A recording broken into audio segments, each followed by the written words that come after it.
Vos émissions préférées, elles sont toutes sur Radio Grand Lac. La nature et vous, découvrir et s'émerveiller avec Sandrine sur Radio Grand Lac. Eh ben bonjour chers auditeurs, alors nous sommes désolés, il y a eu un petit problème de connexion. En plus, vu qu'on veut vous parler de la connexion végétale, c'est très intéressant que ça nous arrive là maintenant. Mais nous voilà en direct. Alors, vous êtes à votre émission La Nature et vous, c'est découvrir et s'émerveiller. Et donc, c'est sur Radio Grand Lac le jeudi tous les 15 jours. C'est un moment pour découvrir les bienfaits de la nature sur notre santé, ses mystères et ses interactions. Depuis la nuit des temps, la nature nous émerveille, nous inspire. Alors, comment sommes-nous en interaction avec le vivant autour de nous? Et pour en parler aujourd'hui, et c'est bien pour ça qu'on a peut-être mis un peu de temps à se connecter, mon invité est à Nancy, c'est Francis Martin. Bonjour Francis. Bonjour Sandrine. Parfait, la connexion est établie. Alors, je vais vous présenter Francis dans quelques instants. Alors, je sais pas, juste, je vais vous plongez-vous un instant dans la forêt. Quand vous rentrez dans une forêt, en fait, vous rentrez dans un monde hyper connecté. Je ne sais pas si vous avez déjà pris le temps de vous asseoir au milieu de la forêt, au milieu des géants. Les arbres, avec leurs troncs qui s'élancent, les branches qui poussent en ramification, les feuilles ou les épines. Et tout autour des arbres, il y a les plantes, la mousse, les champignons. Et en fait, il y a une formidable interaction entre tout ce monde végétal, mais aussi animal. Alors, sous nos pieds, qu'y a-t-il ou qu'est-ce qu'y a-t-il? Et en fait, quand on regarde ce que vous voyez à l'extérieur, sous terre, il y a exactement la même chose. Il y a un monde incroyable. Alors évidemment, il y a les racines, mais au-delà de ça, il y a tout un réseau qui relie les racines des arbres à celles du mycélium des champignons. Et le tout forme un réseau mycorhizien. C'est un réseau où les nutriments et les informations s'échangent. En fait, quand on rentre dans une forêt, on rentre dans un immense cerveau. On l'appelle aussi le web végétal, le Wood Wild Web. Alors, pour en parler aujourd'hui, donc nous sommes avec Francis Martin. Francis, avant de présenter exactement tout ce que vous faites, c'est déjà aussi partager aux auditeurs qu'en fait, déjà tout jeune, vous êtes baigné dans la forêt. Vous aviez l'occasion d'y aller très régulièrement. Et parfois, il y a aussi des rencontres qui marquent et qui ouvrent des portes. Et un de vos professeurs d'SVT en 2e et en 3e vous a plongé justement dans le monde de la biologie, vous a ouvert sur ce puzzle du monde vivant. Vous êtes docteur en physiologie végétale et biologiste, directeur de recherche émérite à l'INRAE Nancy, l'Institut national de recherche pour l'agriculture, l'alimentation et l'environnement. Vous êtes rentré à l'INRAE très jeune, juste après vos études, il y a plus de 40 ans en fait, que vous explorez les mécanismes symbiotiques entre les champignons et les arbres. Et depuis 2018, vous êtes directeur scientifique et professeur à l'Université de Pékin à l'Institut de recherche forestière. Et avec toute une équipe, vous menez des recherches justement sur la forêt primaire. Et en fait, vous êtes un homme passionnant et passionné. Et vous aimez transmettre et essayer de transmettre justement à un public plus large. Et vous avez écrit justement de plusieurs livres qui rendent accessibles au grand public ces mystères et ces découvertes. Et nous allons parler de ces livres plutôt en fin d'émission, donc restez connectés avec d'ailleurs votre dernier livre qui est paru, L'Arbre Monde aux éditions Belin. Alors, Francis, une question que je pose à chacun de mes invités, que signifie la nature pour vous? La nature, moi je suis privilégié parce que la nature c'est l'objet de mes recherches, c'est l'objet de ma passion. J'ai l'incroyable privilège d'être scientifique et d'être chercheur, d'essayer de découvrir tous les mystères de la vie et l'objet de ces recherches, c'est l'arbre et la forêt. Donc pour moi, la nature, c'est à la fois un lieu où j'aime randonner, m'immerger, comme vous le disiez tout à l'heure, s'adosser à un vieux chêne ou à un vieux hêtre et regarder le monde qui m'entoure. Et donc c'est un lieu de loisir, un lieu de plaisir, mais en même temps c'est un lieu où je travaille. J'ai l'incroyable privilège, chance de travailler sur les arbres, sur la forêt et sur les interdépendances qui lient les arbres à tout ce monde que vous évoquiez, ce monde souterrain de microbes, de champignons. Donc, on peut pas mieux rêver comme métier, vivre dans la nature et travailler sur la nature. Et alors, justement, parce que c'est passionnant. On n'imagine pas tout ce qu'il y a sous nos pieds. Et comment fonctionne cette symbiose? Parce que c'est une vraie symbiose entre les racines des arbres et le mycélium des champignons. Alors d'abord, il faut quand même préciser à nos auditeurs que ça reste une étude formidablement complexe. C'est-à-dire qu'aujourd'hui, il faut rester extrêmement humble. On connaît une toute petite partie des processus, des mécanismes qui régissent, qui font fonctionner cet écosystème extrêmement complexe qu'on appelle la forêt.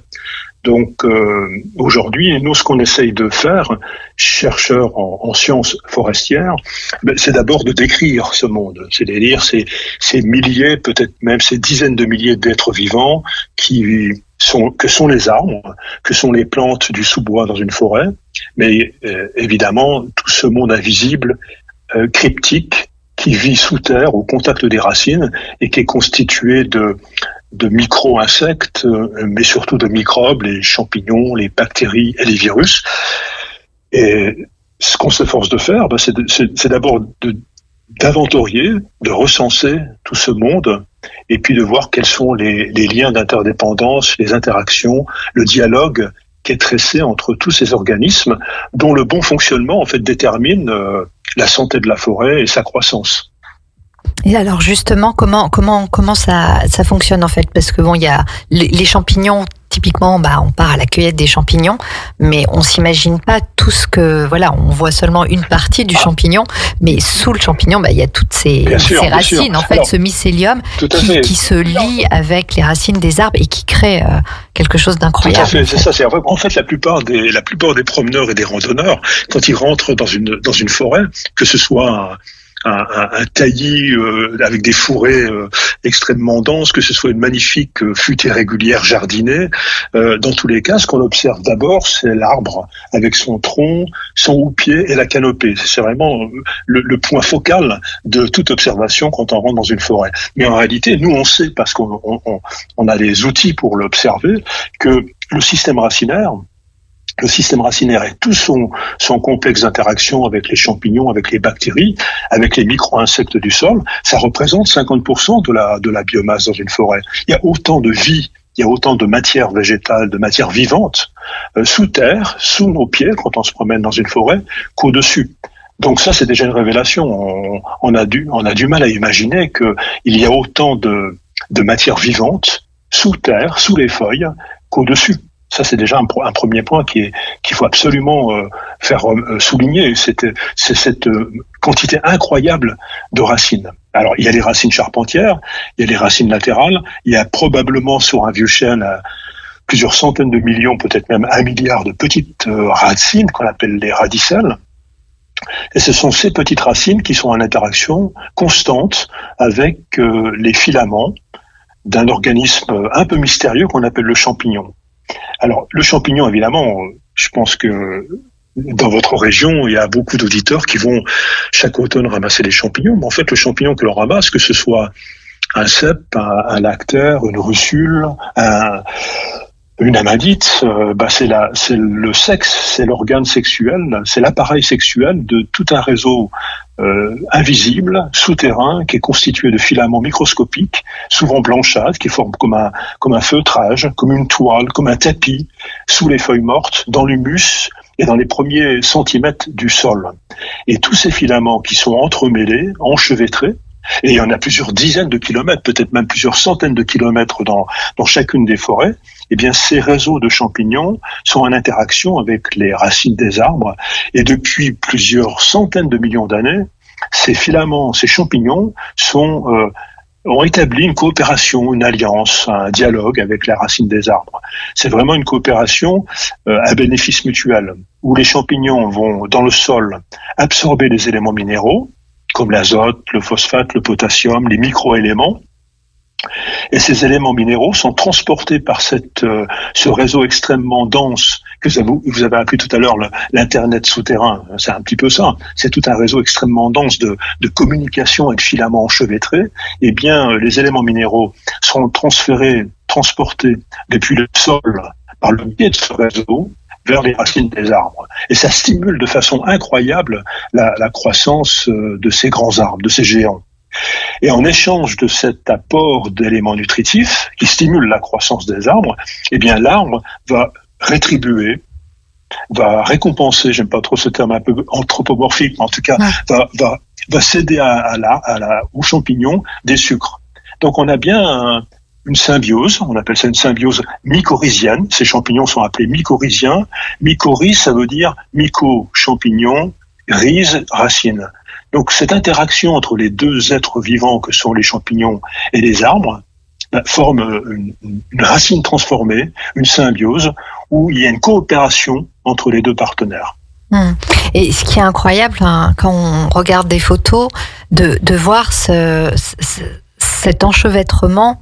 Vous disiez, j'ai écouté une de vos conférences également, comme s'il formait une petite chaussette autour de le mycélium va se mettre tout autour de la radicelle et il va former comme une chaussette, c'est ça? Et qu'est-ce qui, c'est ça, comment il procède?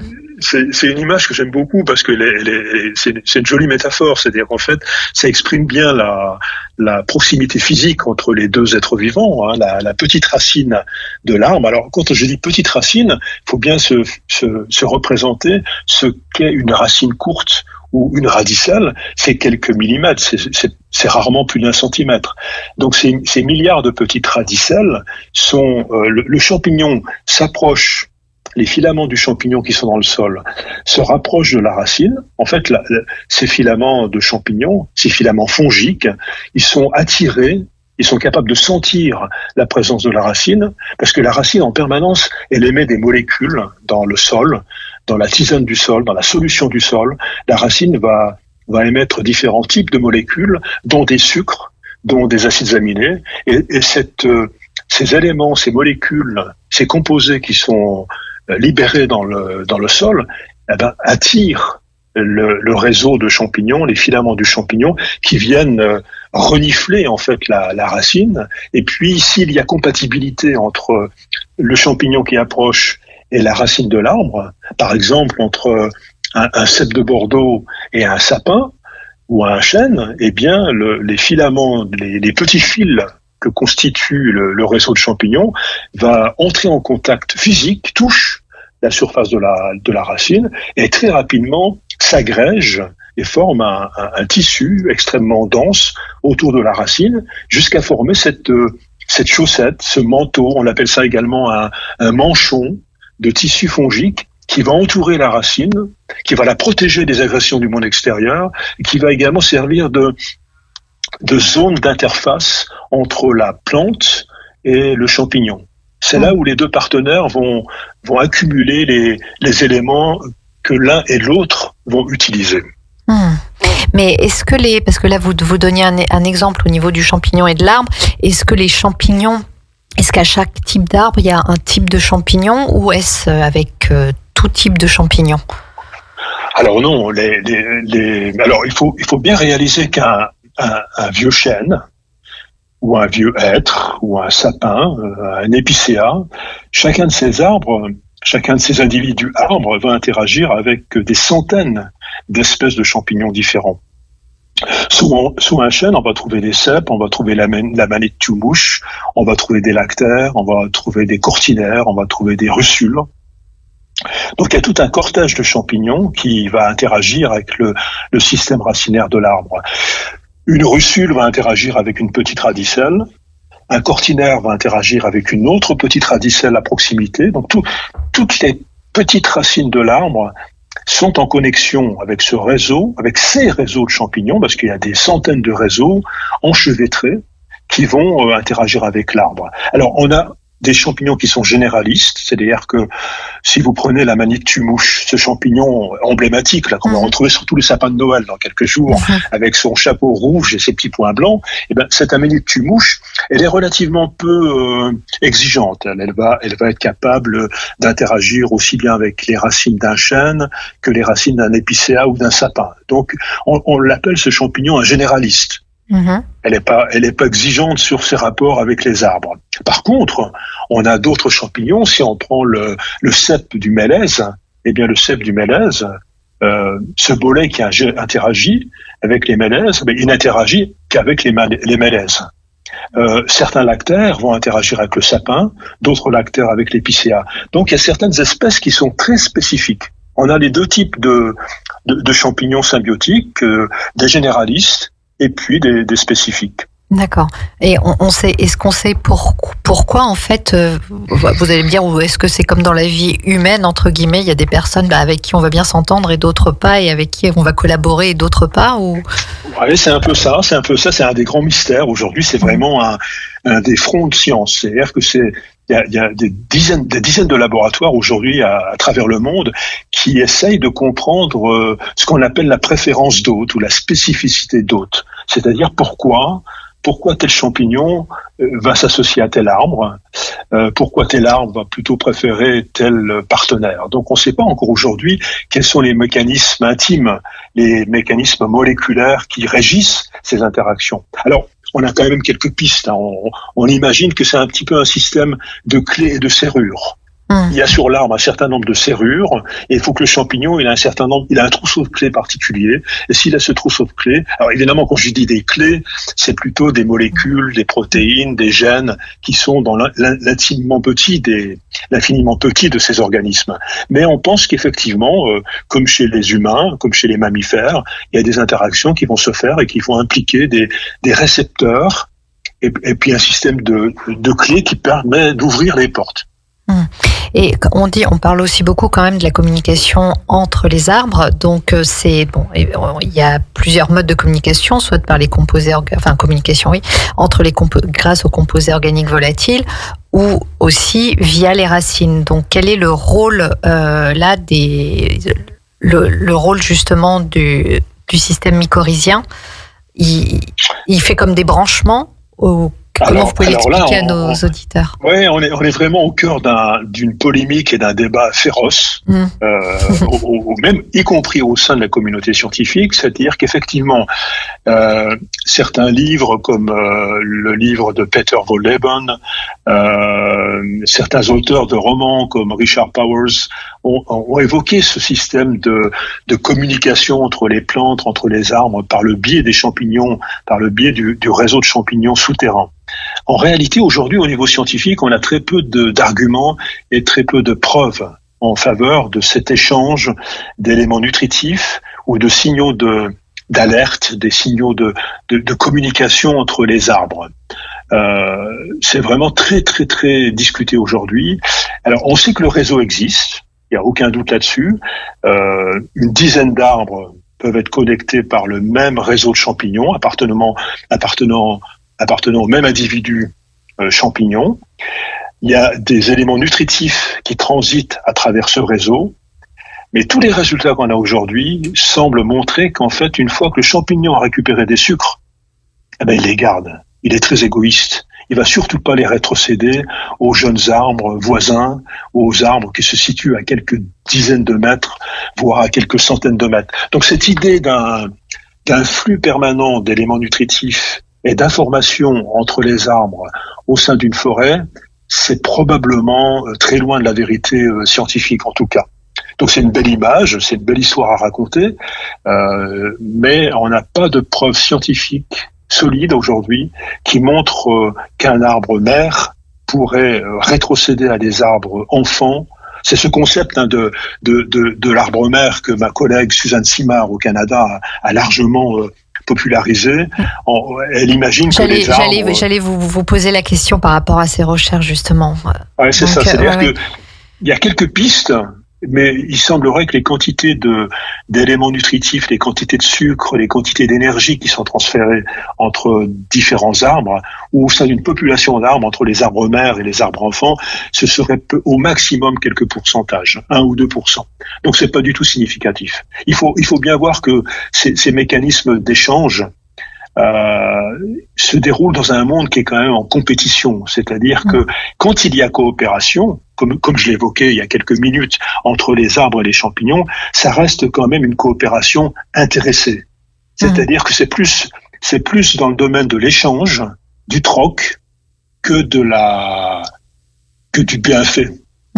Donc l'idée qu'un arbre est connecté à 47 autres arbres de la même espèce et que le sapin de Douglas peut, lui, être en lien avec d'autres arbres de pas la même espèce, c'est des choses qui sont en fait encore en questionnement finalement. Oui, tout à fait, c'est ça. C'est-à-dire qu'ils sont probablement connectés.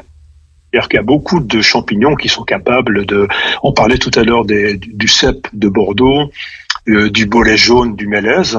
Ce sont des champignons qui sont capables, moi-même je l'ai mesuré, je l'ai vérifié, ils sont capables de connecter une dizaine d'arbres entre eux.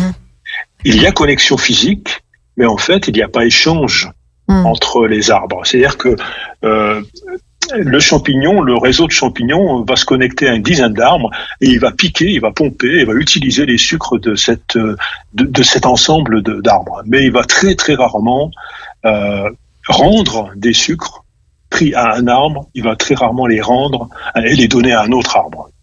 D'accord, très bien. Ça reste quand même un milieu compétitif. Oui. Alors, c'est passionnant, Francis. On va juste faire une petite pause musicale. J'ai encore plein de questions. Et donc, on se retrouve dans quelques instants, chers auditeurs, sur Radio Grand Lac, dans l'émission La Nature et vous, avec Francis Martin. À tout de suite. La Nature et vous, découvrir et s'émerveiller avec Sandrine sur Radio Grand Lac. Voilà, chers auditeurs, on se retrouve pour votre émission La Nature et vous sur Radio Grand Lac. Nous sommes en direct avec Francis Martin qui est à Nancy. Francis Martin est directeur de recherche émérite à l'INRAE Nancy et a écrit de nombreux livres sur justement les sous-bois, cette symbiose qui se passe sous nos pieds dans la forêt, cette symbiose qu'il y a entre les arbres et les champignons. Francis, alors il y a de nombreuses questions qui me viennent également. On était en train de mentionner que tous les champignons, il y a certains types de champignons qui vont avec certains arbres. Avec l'évolution climatique, est-ce qu'il y a des recherches qui sont menées en fait là-dedans pour justement pour que les champignons ont peut-être un rôle à jouer auprès des arbres?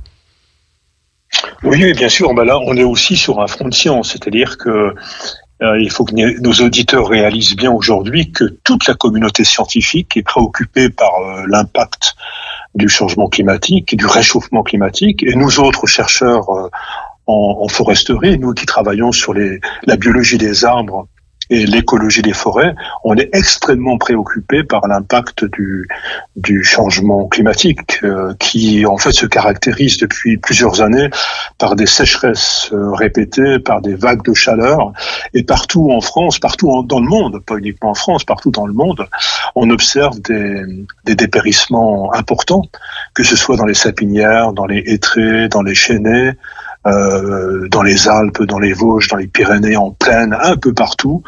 Si vous êtes observateur, vous verrez des arbres en train de mourir. Et évidemment, notre communauté essaye d'abord de comprendre le phénomène, de diagnostiquer ce phénomène, de répertorier toutes ces forêts qui sont en train de dépérir, essayer de comprendre pourquoi les arbres meurent. Ça peut être souvent de soif, en fait, ou de faim, mais c'est aussi essayer d'imaginer des moyens d'atténuer le changement climatique, l'impact du changement climatique. On sait que les paysages forestiers vont changer de façon importante dans les 50 prochaines années. Les forêts qui entourent votre région, les forêts de votre région, les forêts du Grand Est, les forêts du Sud vont changer. Les espèces d'arbres vont migrer. On aura peut-être plus de chênes blancs, de chênes verts dans les forêts des Alpes. Donc voilà, ça bouge beaucoup et on essaye de voir voir s'il n'y aurait pas moyen d'aider les arbres à traverser cette période difficile en les associant à des champignons particulièrement efficaces en termes d'absorption d'eau, par exemple. On a un excellent candidat, on a un champignon qui n'a qu'un nom scientifique et qu'on appelle Cenococcum, un petit champignon très discret qui forme des petites racines noires, des petites mycorhizes noires sur les racines d'arbres, et on sait que ce champignon-là, il protège l'arbre des sécheresses. Il améliore sa nutrition minérale, mais aussi sa capacité d'absorption de l'eau. Donc on essaye de voir si en introduisant ce champignon sur des jeunes germinations d'arbres, si cette symbiose entre ce champignon noir qu'on appelle Cenococcum et les arbres comme le hêtre, comme le chêne, comme le sapin, si en fait la symbiose pourrait pas aider l'arbre à survivre à la sécheresse. Donc, pour répondre à cette question, oui, on est en train d'étudier des solutions, des scénarios qui pourraient aider les gestionnaires forestiers à faire que dans quelques décennies, on a encore de belles forêts. Mais est-ce que les arbres et donc aussi les champignons, enfin tous les végétaux, peuvent aussi en eux-mêmes se transformer, j'allais dire. On voit bien sur l'animal ou l'humain des transformations pour s'adapter à l'environnement dans lequel il est. Est-ce qu'un arbre, alors évidemment il peut migrer vers les hauteurs comme vous le spécifiez, mais est-ce qu'en lui, dans sa physiologie, dans son ADN à lui, est-ce qu'il a moyen aussi peut-être de se transformer et d'avoir d'autres ressources et de trouver un moyen aussi lui de s'adapter? Oui, tout à fait. On a aujourd'hui, on suppose que les arbres, les forêts vont s'adapter par au moins deux mécanismes, deux moyens majeurs que vous avez évoqués, c'est-à-dire migrer, bouger. Alors évidemment, c'est pas l'arbre qui va prendre ses petits pieds et puis se déplacer, mais c'est de génération en génération. Les glands de chêne sont transportés par les corvidés comme le geai ou comme les corbeaux, et c'est ces plantes qui vont être aidées par les oiseaux et vont pouvoir se déplacer vers le nord, vers des températures, vers des climats qui leur conviennent mieux, ou vers les cimes, migrer, comme c'est le cas dans les Alpes ou dans les Pyrénées ou dans les Vosges. La lisière de la forêt a monté considérablement. En 20 ans, on considère que la lisière forestière dans les Alpes a grimpé de 200 mètres. Donc voilà, c'est un moyen pour les plantes et les arbres de rester dans leur enveloppe écologique, c'est-à-dire la température et les précipitations qui leur conviennent. Donc ça, c'est un moyen efficace. C'est un moyen que les arbres ont utilisé depuis la nuit des temps. À chaque fois qu'il y a eu une période glaciaire, les arbres et les plantes ont migré vers le sud. Et quand les glaciers se sont retirés de l'Europe, eh bien les arbres ont recolonisé les territoires en quelques centaines, voire quelques milliers d'années. Alors ça, c'est un moyen que les arbres vont utiliser, il n'y a pas de doute. Ils vont bouger, ils vont migrer vers les sommets ou migrer vers le nord, même si aujourd'hui c'est plus difficile avec les villes, avec la fragmentation des paysages, avec les plateformes logistiques, les autoroutes. Ça va être un peu plus compliqué pour migrer vers le nord. Et puis l'autre moyen, c'est de puiser dans les ressources génétiques. C'est-à-dire que chaque forêt, une chênaie ou une hêtraie, c'est un ensemble d'individus, c'est une population. Et dans cette population, à chaque génération, quand il y a des graines qui tombent sur le sol, eh bien, il y a des dizaines de milliers de jeunes plants, de chênes, de hêtres, de sapins ou d'épicéas qui poussent.